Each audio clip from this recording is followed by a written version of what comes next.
साथियों नमस्कार, मैं राजीव तिवारी आपका स्वागत करता हूं अपने इस नए वीडियो में। आज हम लोग जानेंगे लॉ ऑफ अट्रैक्शन क्या है। 21वीं सदी का जो सबसे बड़ा सिद्धांत है वो है आकर्षण का सिद्धांत। आकर्षण का सिद्धांत ये कहता है आप जिन चीज़ों का विचार करते हो उन चीज़ों को आप आकर्षित करते हो। पर इससे भी आगे आकर्षण का सिद्धांत ये कहता है you can not attract those thing what you want, you only attract those thing what you are. कहने का मतलब ये है आप उन चीज़ों को आकर्षित नहीं करते हो जिन चीज़ों को आप चाहते हो, आप सिर्फ और सिर्फ उन चीज़ों को आकर्षित करते हो जैसे कि आप होते हो।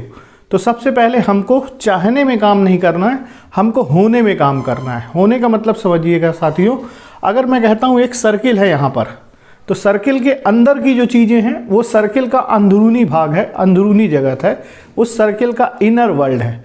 और उस सर्किल के बाहर जितनी भी चीज़ें हैं उस सर्किल का आउटर वर्ल्ड है। अगर मैं अपनी बात करूं, मैं अपनी बॉडी की बात करूं, तो मेरे बॉडी के अंदर जो है, जो कि इनविजिबल है, जो हमको दिखाई नहीं देता, वो हमारा इनर वर्ल्ड है। और इस बॉडी के बाहर जो है वो क्या है, हमारा आउटर वर्ल्ड है। अगर हम बात करें एक खूबसूरत सी कार कहाँ है, तो निश्चित रूप से आउटर वर्ल्ड में है। एक बड़ा सा घर कहाँ है, तो निश्चित रूप से आउटर वर्ल्ड में है। एक वाइफ कहाँ है, बच्चे कहाँ हैं, आउटर वर्ल्ड में है। लेकिन लॉ ऑफ अट्रैक्शन ये कहता है कि ये आपके अंदरूनी जगत में जितना है उतना ही आपके बाहरी जगत में है। कहने का मतलब आप समझिएगा कि अगर आपके दिमाग में लाखों के विचार हैं तो बाहरी जगत में आप करोड़पति नहीं बन सकते हो, आपके पास लाख रुपए ही होने वाला है। लेकिन अंदरूनी जगत में अगर आप गरीब हो तो आप बाहरी जगत में गरीब रहने वाले हो। अंदरूनी जगत में अगर आप करोड़पति हो तो आउटर वर्ल्ड में आप क्या होगे, करोड़पति होगे। मीन्स काम हमको कहाँ करना है, काम हमको इनर वर्ल्ड में काम करना है, तब हमारा आउटर वर्ल्ड बदलेगा। एक सरल एग्जांपल से अगर मैं बात करूं, अगर एक पेड़ है उसके कुछ फल हैं, आम का मान लीजिए पेड़ है, अगर उसके फल मीठे नहीं हैं और आप फलों के ऊपर काम करोगे, फ्रूट्स के ऊपर काम करोगे, तो क्या चेंज आएगा? शायद नहीं। अगर मैं सोचूं कि मैं पूरे फल तोड़ दूं और इस बात का इंतज़ार करूं कि अगले जो फल आएंगे वो मीठे होंगे, तो क्या होगा? नहीं होगा। अगर मैं उनके पूरी ब्रांचों को काट दूं और ये सोचूं कि ये नई ब्रांच आएंगी, उसके बाद जो नए फल आएंगे वो मीठे होंगे, तो क्या होंगे? नहीं होंगे। अगर मैं उसको तने से भी नीचे से काट दूं, उसके बाद भी इंतज़ार करूं उस पेड़ के बड़ा होने का, अगर वो पेड़ बड़ा हो भी गया, फल आ भी गए, तो भी वो फल वैसे ही होंगे जैसे पहले थे।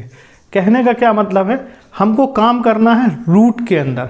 अगर हम चाहते हैं फ्रूट में परिवर्तन करना तो हमको रूट में काम करना पड़ेगा। अगर हम चाहते हैं अपने बाहरी जगत में परिवर्तन करना तो सबसे पहले हमको अपने अंदरूनी जगत में परिवर्तन करना पड़ेगा।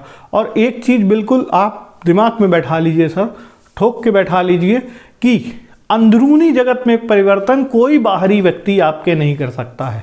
बाहरी व्यक्ति सिर्फ आपको सजेस्ट कर सकता है, बाहरी व्यक्ति सिर्फ आपको बता सकता है, लेकिन इनर वर्ल्ड में चेंज करने का डिसीजन आपको लेना पड़ेगा। इनर वर्ल्ड में क्या चीज़ें बदलनी है, आपको इमोशन बदलना है अपने, आपको फीलिंग बदलना है अपना, आपके थॉट बदलने हैं अपने, और ये आपको ही करना पड़ेगा। सामने वाला सिर्फ आपका सपोर्ट कर सकता है।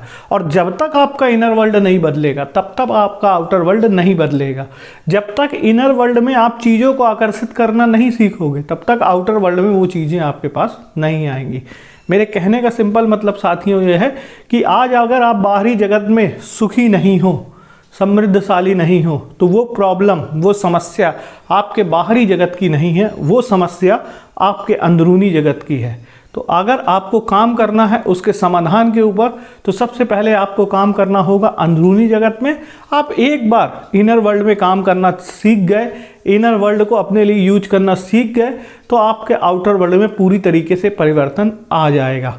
सिंपल भाषा में अगर आप समझिए, जैसे कि एक आइसबर्ग होता है समुंदर के ऊपर, उसमें जो ऊपर पहाड़ होता है वो मात्र 10% होता है, और नीचे जो होता है, पानी के नीचे जो होता है वो होता है 90%। सेम हमारे जीवन में बाहरी जगत हमारा मात्र 10% है, अंदरूनी जगत हमारा 90% है। Thank you.